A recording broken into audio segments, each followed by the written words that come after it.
Bonjour à tous, bienvenue sur ma chaîne YouTube, je suis Rémi, votre technicien Diagtech Automobile et partenaire du logiciel Diagnosdan TSB.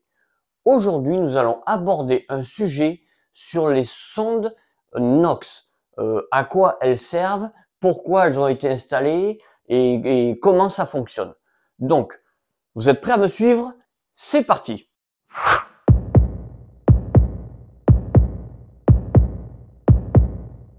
Alors déjà, sachez que ces sondes NOx et ces catalyseurs pour NOx, parce que ça a été rajouté aussi, on va tout savoir en image, dites-vous bien que c'est pour éliminer des polluants pour l'atmosphère. Bon, c'est l'Europe qui impose ça aux constructeurs. C'est pas les constructeurs qui ont envie de mettre ça pour faire bien ou pour quoi que ce soit, hein.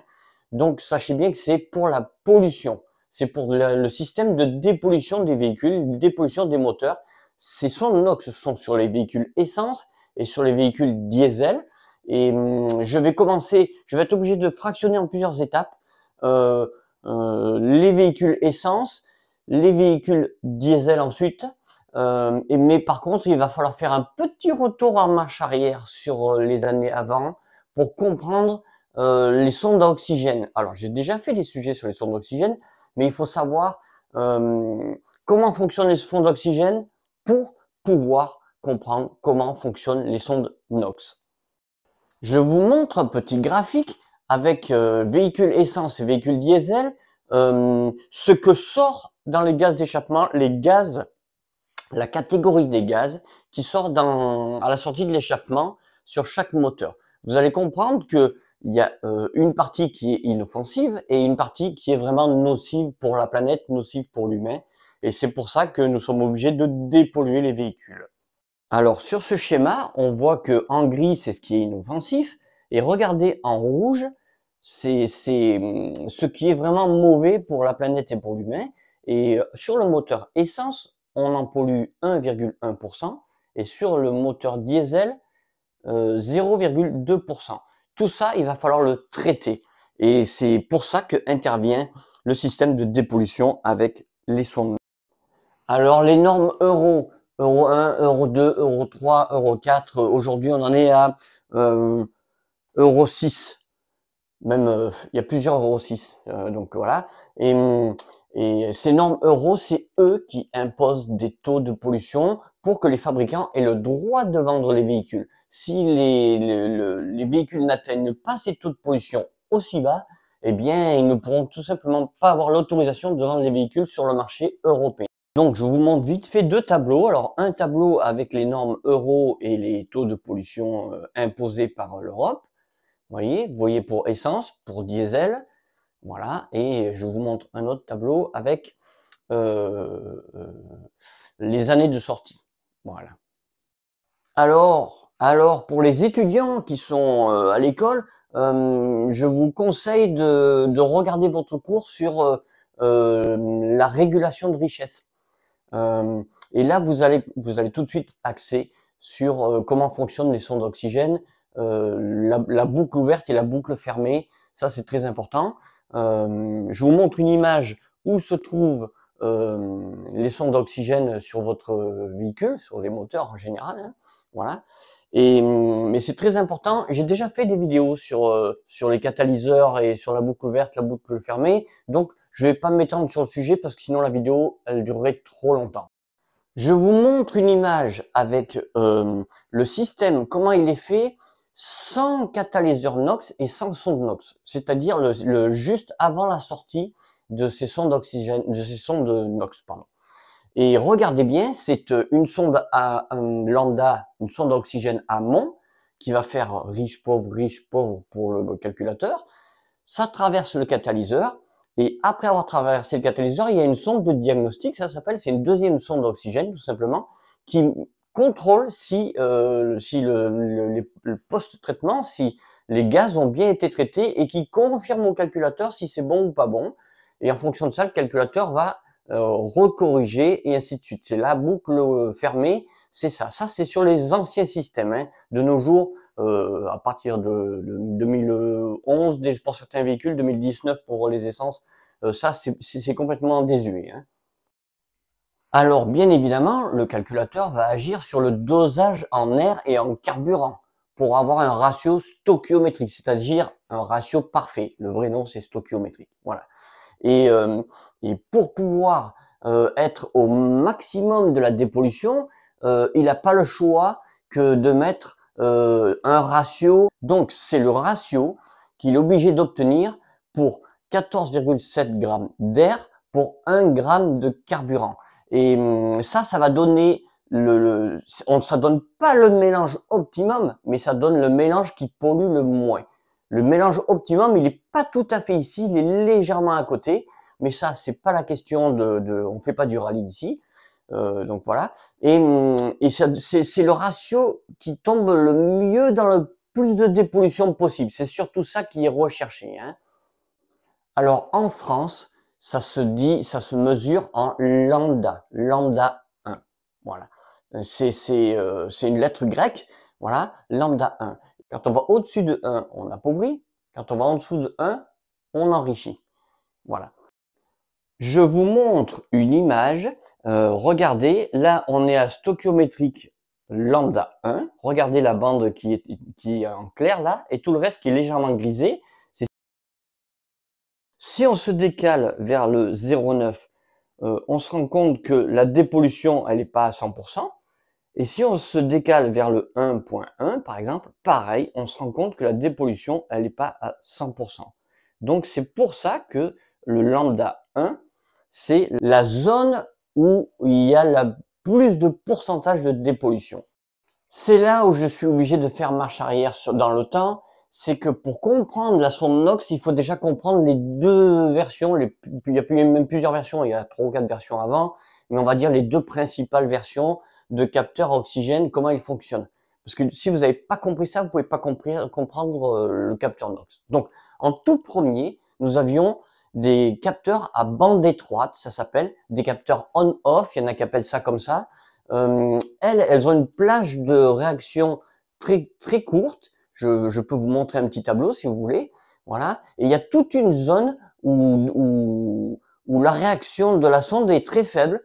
Et après, tout d'un coup, hop, elle réagit fort. Elle est très faible, elle réagit fort. Voilà. Et du coup, ça marche très bien. Et ça se mesure en millivolts. C'est pas des volts, hein, c'est que la sonde émet des millivolts en fonction du taux d'oxygène qui passe dans le capteur. Le capteur, les gaz traversent le capteur et en fonction du taux d'oxygène qu'il y a dedans, c'est des millivolts qui vont être émis et transmis par le calculateur. Et lui, le calculateur, il en fera ce qu'il a à faire en fonction de sa stratégie. Bon.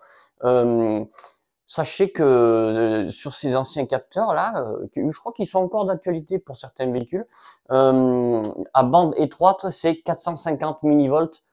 C'est très peu, c'est la moitié d'un volt, hein. Voilà, 450 millivolts, c'est la valeur qu'il essaye d'obtenir le calculateur. C'est sa valeur cible.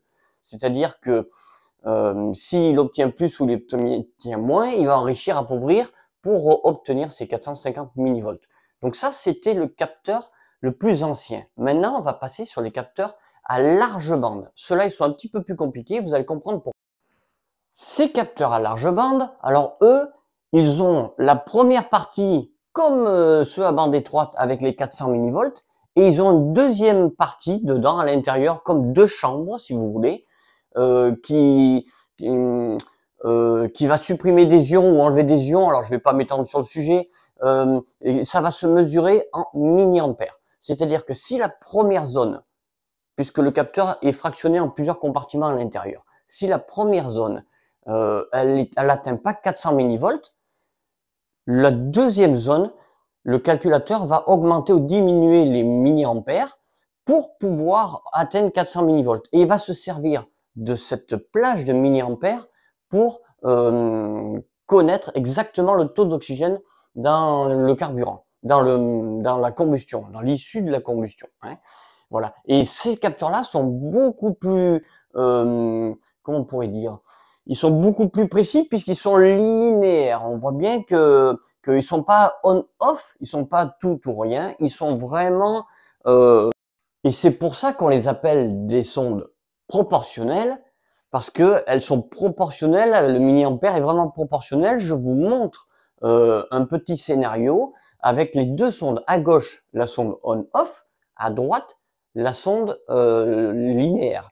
Et vous allez voir que pour le même dosage de carburant, regardez le taux de sensibilité d'un capteur et de l'autre capteur. Vous vous rendez tout de suite compte qu'il y en a un qui est beaucoup plus précis que l'autre. Évidemment, c'est le capteur de deuxième génération, c'est le capteur à large bande. Et c'est pour ça qu'on l'appelle capteur à large bande, parce que l'autre, il est en bande étroite, il réagit que sur une zone très courte, et à large bande, il réagit sur une plage très longue.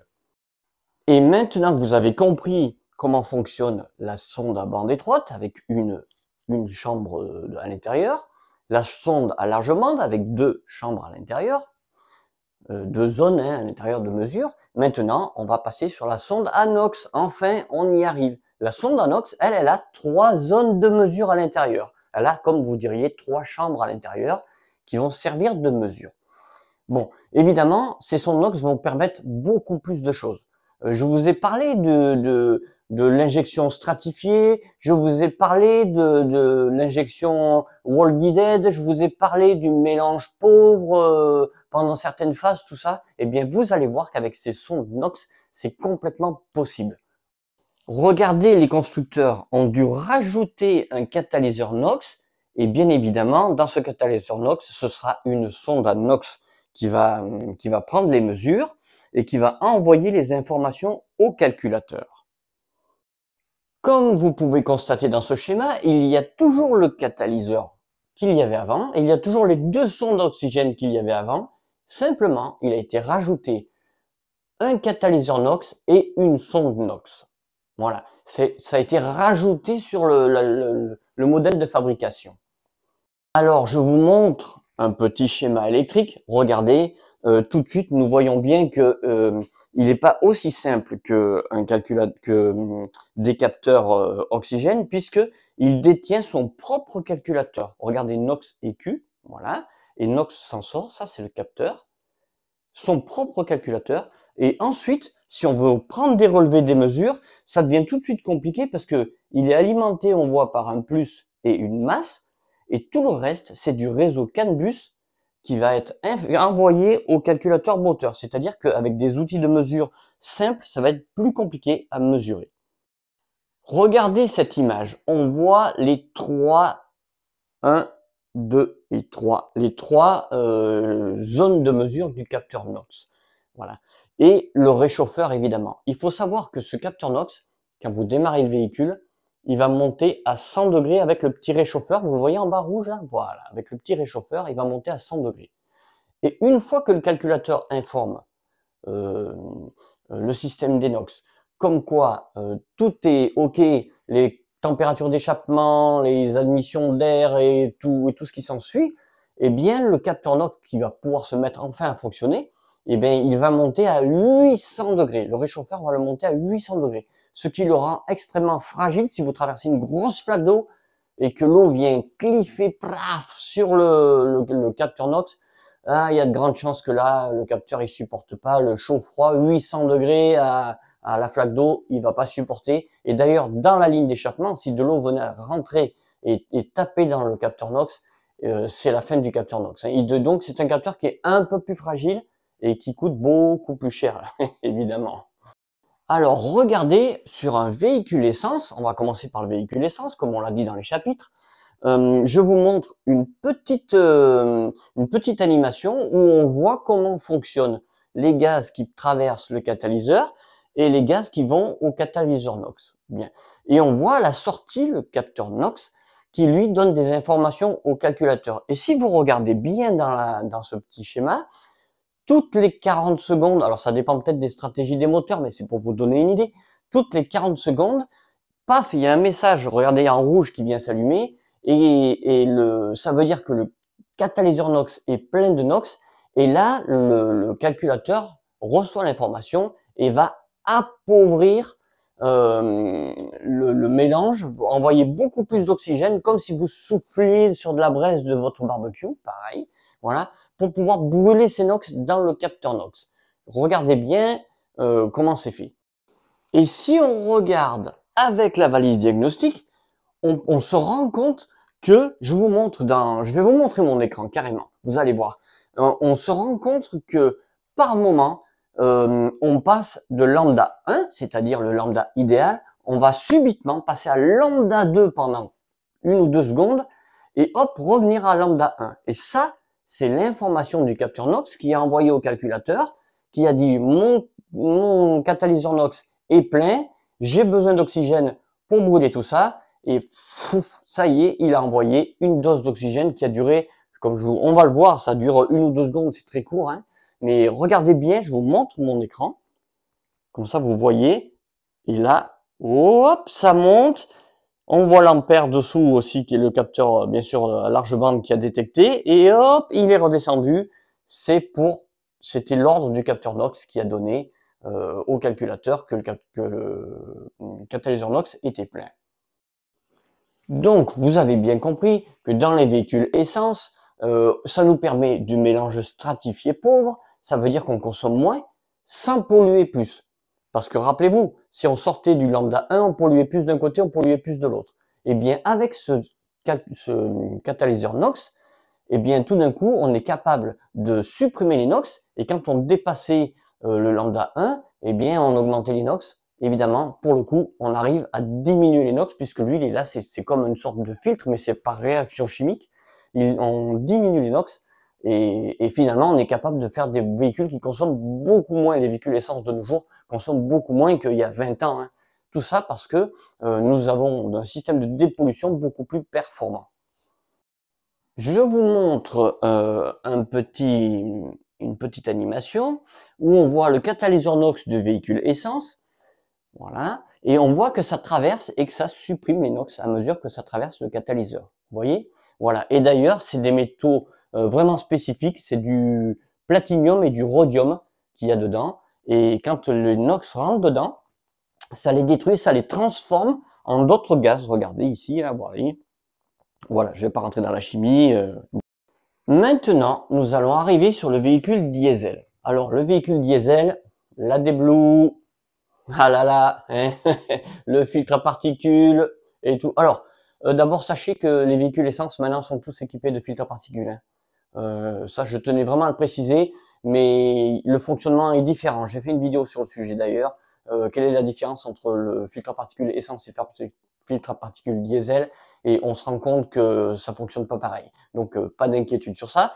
Mais ce que je veux dire par là, c'est que les filtres à particules diesel, c'est toujours le même problème. Hein, on en entend toujours parler, ils se bouchent, voilà. Et puis le système AdBlue, catastrophique.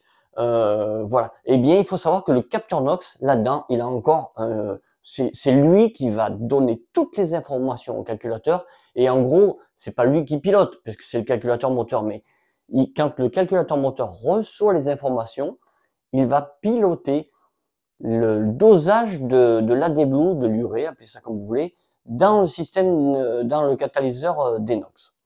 Alors, on va commencer simple. Dans le système SCR, réduction catalytique sélective, regardez, il y a l'AdBlue, l'urée, appelez ça comme vous voulez, et tous ces composants chimiques. Bien.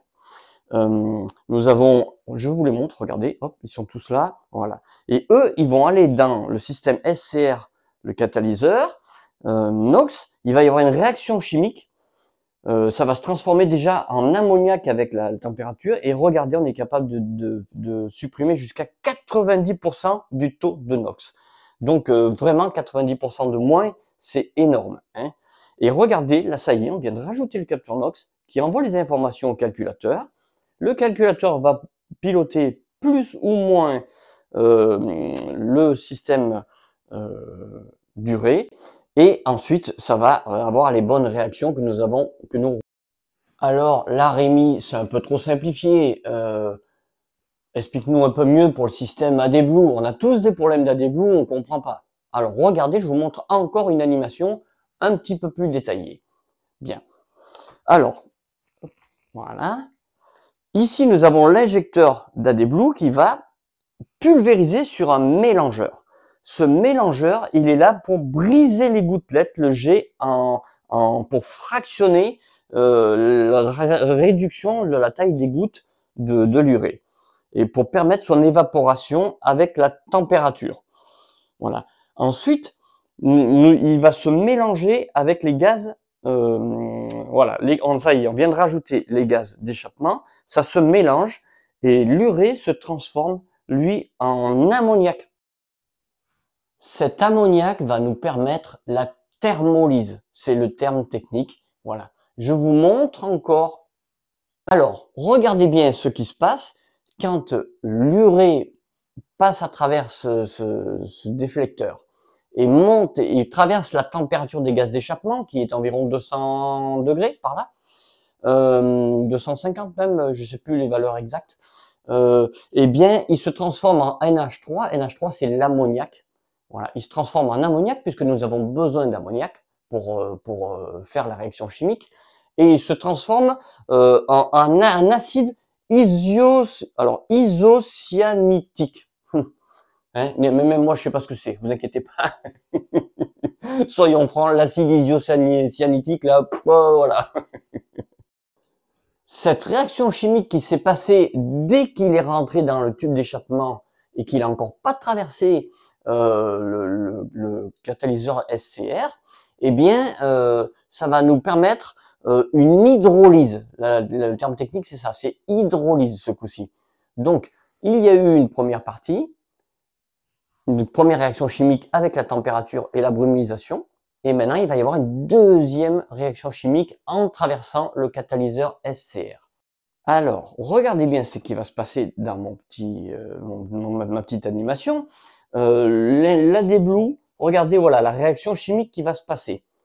L'inox se transforme encore, et ça rentre dans le catalyseur, et à la fin, il se transforme. Voilà. Là, nous voyons en schéma, paf, ça détruit l'inox, évidemment, puisque ça les transforme en d'autres gaz. Et ce que vous voyez là, la zéolite de cuivre, c'est un des composants qui est dans le catalyseur d'inox, dans le système SCR. Et en dessous de 200 degrés, si nous descendons plus bas de 200 degrés, regardez, eh bien tout simplement, il perd son efficacité. C'est pour ça que l'AdBlue ne peut pas être injecté si le pot d'échappement n'est pas à la bonne température. À la sortie de ce système SCR, évidemment, il faut bien quelque chose pour contrôler si tout s'est bien passé. Le capteur NOx, encore une fois, le capteur NOx en sortie. Regardez bien, je vous montre encore une animation. Avec ça, vous allez comprendre, c'est plus simple. Nous avons notre capteur d'oxyde d'azote, voilà, qui lui va envoyer l'information à son propre calculateur. Je vous montre, voilà, qui va transformer ça, pareil, en ampères, milliampères, même voilà. Il traverse les chambres, comme on l'a dit, regardez, hop, les ampères augmentent, et là, il envoie ça à son propre calculateur à lui. Son propre calculateur envoie ça sous forme de réseau CAN bus, hop, au calculateur moteur, voilà. Et ensuite, le calculateur moteur, lui, va commander le système d'injection d'urée. Évidemment, ce coup-ci, on en injecte dans le mélangeur et le cycle recommence. Voilà, le dosage, il faut bien savoir que le dosage de l'injection d'urée, eh bien, il faut bien savoir que le dosage, il va être en fonction du capteur NOx qui est à la sortie. Donc, pour l'injection d'urée, l'injection d'AdBlue, l'injecteur d'AdBlue, qui définit la quantité que nous avons besoin d'injecter? Eh bien, c'est ce capteur NOx à la sortie. Lui, il dit, hop, hop, hop, il y a trop de NOx, envoie-moi de l'ammoniac, envoie-moi de l'urée, qui va se transformer en ammoniac et qui va traverser tout le système et finir dénoxé. Voilà. Et c'est donc, il pilote pas directement, il donne l'information et le calculateur, lui, il a des stratégies dedans, des stratégies des modèles de fonctionnement, et il va appliquer ces stratégies pour que le capteur des NOx donne l'information, c'est bon, on a baissé les NOx, on est bien là, voilà. Mais ce capteur NOx est aussi capable de dire quand il y a trop d'urée. C'est-à-dire qu'il y en a pas assez, il y en a trop, c'est le capteur des NOx, le capteur NOx qui va donner cette information. Alors, je vais vous montrer des graphiques, vous allez comprendre. Je vous montre un graphique sur l'injection d'urée. Là, nous mesurons uniquement l'injection d'urée. Regardez le graphique. Voilà, vous voyez que l'injection, elle n'est pas constante. Elle dépend d'un tas de paramètres. Voilà, donc du coup, l'injection, on voit tous ces pics là, c'est chaque fois que c'est injecté, le pic en bleu. Ce deuxième tableau, ce deuxième graphique, regardez bien, lui, il nous montre que on est capable de baisser de 81% de NOx grâce au NH3. NH3, rappelez-vous ce que c'est l'ammoniac. Et ce dernier graphique, c'est le plus intéressant. Regardez-le bien en détail. Je vais vous le détailler, regardez-le bien en détail. Je vous montre ça. La ligne bleue en bas que vous voyez, c'est l'injection d'urée. Vous voyez qu'elle est très basse là en bas. Tout ce qui est en gris, très haut là-haut, eh bien, c'est ce que émet le moteur en NOx, en oxyde d'azote. Vous voyez? Voilà. Ça, c'est en sortie moteur. C'est tout ce qui est en gris, tous les pics gris, tout le graphique gris, c'est sortie moteur. Maintenant, après avoir injecté l'urée en bleu, regardez, nous avons en orange à la sortie du système SCR ce qu'il reste en NOx. Vous avez vu tout ce que l'on a supprimé comme NOx, hein, tout simplement, grâce au NH3, grâce à l'ammoniac. Alors, rappelez-vous, l'urée, c'est pas de l'ammoniac. Il se transforme en ammoniac avec la chaleur à partir de 250, 200 degrés, 200 degrés. Voilà, hein. C'est pas de l'ammoniac directement. Hein. Bon. On va grossir le schéma pour qu'on voit bien ce qui se passe, parce que là, c'est un peu brouillon, on a du mal à comprendre. Regardez celui-là. Celui-là, c'est sur un temps très court. Alors, en haut, tout en haut, la ligne bleue que vous voyez tout en haut, là, c'est les NOx qui rentrent dans le système SCR. C'est le NOx qui rentre dans l'échappement sans traitement, sans post-traitement. La ligne bleu clair en bas, qui monte, c'est là où il y a écrit urea step. Eh bien, ça, c'est l'injection d'urée. Il y a eu une injection d'urée juste sur ce temps-là. Hein. Et regardez, en violet, eh bien, c'est le taux de NOx qui a baissé au moment où on a injecté l'urée et il y a eu cette fameuse réaction chimique. On a arrêté d'injecter l'urée, hop, et ça remonte. Voilà. Comme quoi, vous voyez que l'injection d'AdBlue, l'injection d'urée dans le système SCR, eh bien, lui, il est vraiment là pour dénoxer, je ne sais pas si c'est le vrai terme, mais pour enlever les NOx, les oxydes d'azote de ce système d'échappement. Bien, maintenant vous êtes curieux, moi aussi, nous allons voir ce que Diagnosdan TSB nous parle sur ce sujet. J'ouvre Diagnosdan TSB, je vais carrément vous montrer mon écran, ce sera plus simple que là on voit pas grand chose. Hein. Voilà, bon. J'ouvre Diagnosdan TSB et évidemment, ils ont déjà traité le sujet. Voilà. C'est-à-dire que ce que je suis en train de vous expliquer, eux, ils l'ont déjà fait. Bon, ils ont même fait des vidéos sur ça. Je vous montre, regardez, hop, je clique dessus. Donc, nous voyons qu'ils ont fait une première vidéo. Voilà. Nous voyons qu'ici, ils ont fait une autre vidéo sur le sujet. Nous voyons qu'ils ont traité le sujet avec des documents techniques, avec des bulletins, ça s'appelle. Voilà, regardez, les bulletins. Voilà. Donc, eux, ils ont déjà traité ce sujet. C'est-à-dire que ce que je suis en train de vous expliquer, pour ceux qui sont abonnés à Diagnosdan TSB, si vous n'avez pas tout à fait compris, si vous voulez plus de détails ou si vous avez un code panne lié à votre véhicule, vous rentrez dans le Diagnosdan TSB, vous rentrez l'immatriculation de votre véhicule, il va être identifié.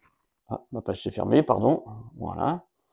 Il va être identifié et une fois qu'il est identifié, évidemment, vous rentrez votre code panne, paf, et là, il va vous amener directement sur les bulletins il va vous expliquer qu'est-ce qui se passe, pourquoi, quelles sont les causes possibles et comment réparer. Voilà. C'est vraiment formidable. Alors, je voudrais donner un petit détail, c'est que Diagnosdan TSB, parce que j'ai eu cette question plein de fois, Diagnosdan TSB ne fournit pas des schémas électriques comme le ferait Autodata et une Pro, All Data et compagnie. il ne fournit pas ça. C'est pas leur objectif. Leur objectif, c'est les bulletins. Qu'est-ce qui se passe? Comment réparer? Comment résoudre? Est-ce que ça a déjà été vu quelque part dans le monde?